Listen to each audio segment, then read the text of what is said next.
this opportunity to be a part of this powerful session on leadership, where I'm going to try and speak to you about leading with purpose and passion. So the same 5 questions all of us will be answering. Leadership.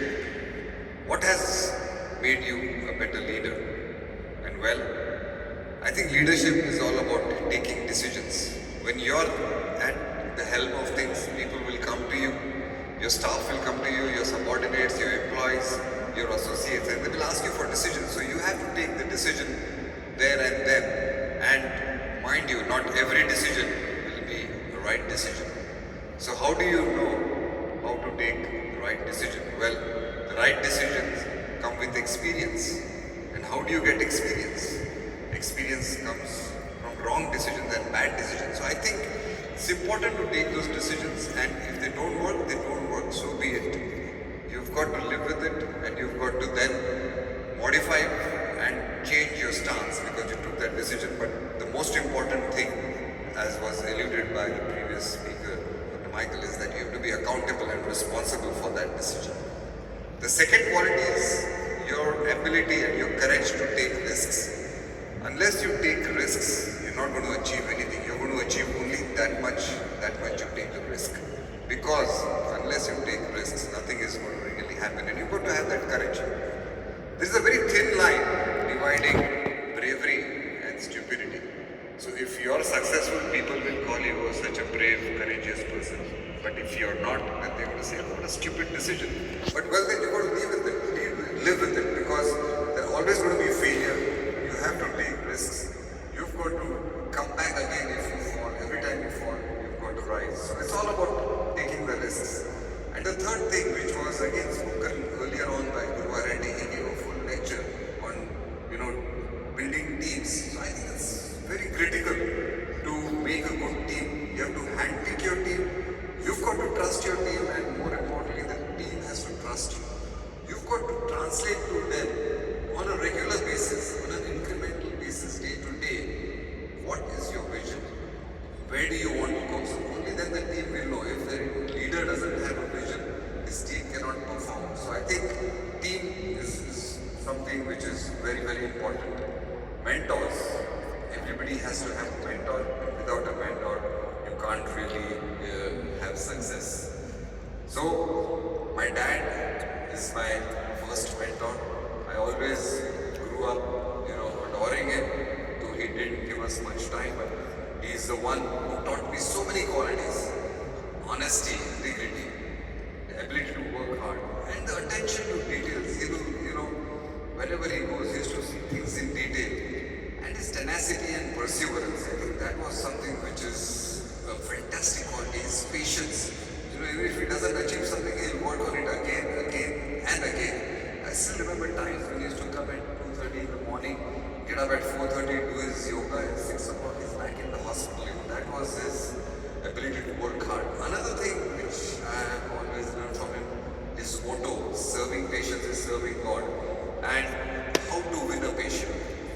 There was this one patient I remember, a lady who came and said, "Doctor, I want to become alright in 3 weeks." So my father asked her probably, "Why in 3 weeks?" She said, "My daughter has come and she is going to deliver soon, so I need to be in fit health to take care of my daughter and the child will be born to my daughter." So my father assured her, he gave all the treatment, and then after 3 months when she came back, as soon as she entered the room, the first question he asked her, was it a son or was it a daughter? That patient was aghast, and how could 3 months later such a busy doctor remember? So that's the connect which he made to the patient. And apart from having fantastic knowledge, fantastic experience giving good medicines, it's important to have that wavelength, that connect with the patient. That is something which I learned from my father. My second mentor, Dr. Ranawat, and his mentor was me inside the body, and also my philosophical guru. He's the one who taught me so many surgeries. Whenever I used to have a complication, I used to pick up the phone, call him, and he always had a good answer which would help me to sleep better at night. One of the things he said was, do less but do it good. That is so important. We try to take up so many things, but then if you do less and do it good, then you can do more things as time goes by. And one thing he said, good things in life will always prevail and bad things will perish. So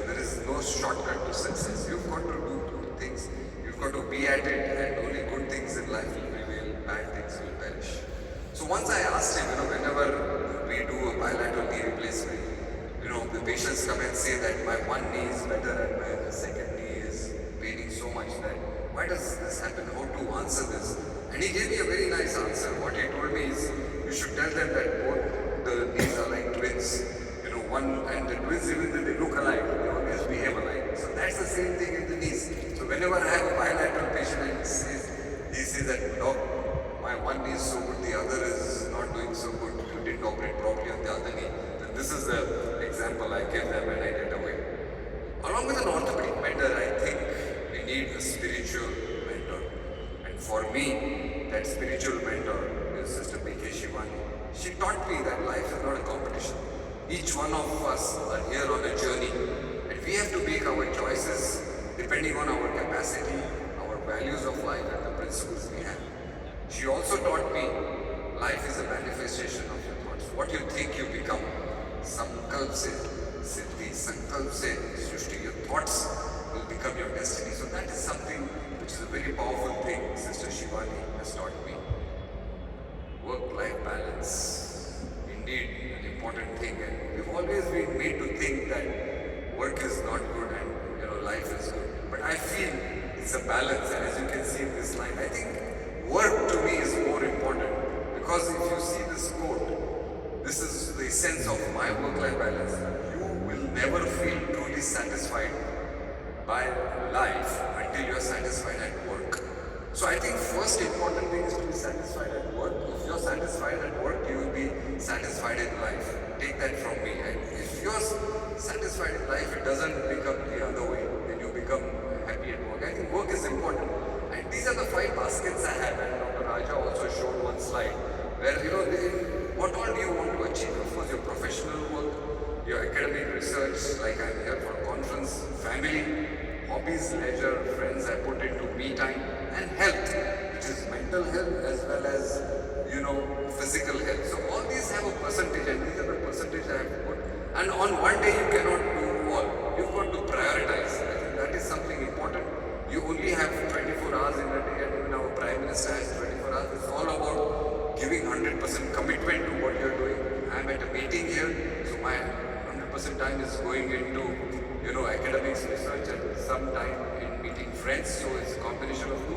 So each day you will have to divide, and I think that is what you've got to plan. And I do that on a Sunday evening, how my week is going to go. And every day you cannot do those 5 things.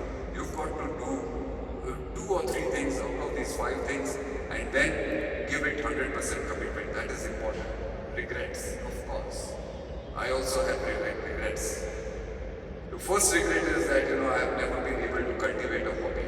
And yesterday when I saw this child play the flute so well, most of you were there for the dinner, I think that has rekindled in me that I can still do it. Because I think having some art, some creativity is therapeutic. And I can give you an example. Dr. Rajshekhar's father started his first hospital at the age of 51, 10-bedded, 2 OTs. And at the age of 60, it was 50-bedded, 8 OTs. At the age of 75, Dr. Rajshekhar's father did a PhD. And then he was the oldest person to get a PhD. So, you should not have regrets. Life is, still there for you, and you can still go back and do it. And I'm going to learn the flute. Of course, not spending enough time with family. That's always there. But one thing what has changed, when I was a kid, I used to say, my father never spent time with me.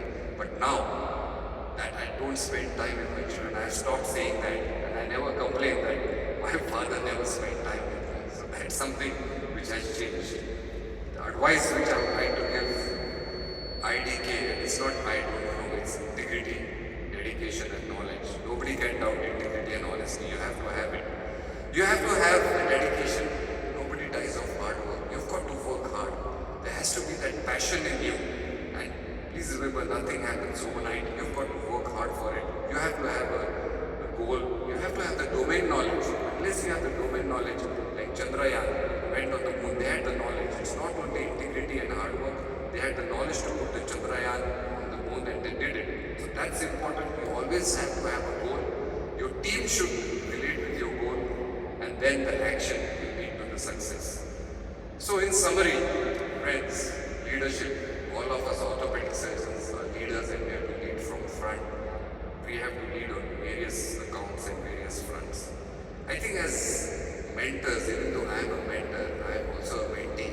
So I think a mentor and a mentee always learn equally from each other. Last but not the least, work-life balance has to be in coexistence, has to be integrated together. It's not only about work, only about life. It's an ecosystem and both will coexist. And I want to end with this, my favorite quote, I never lose.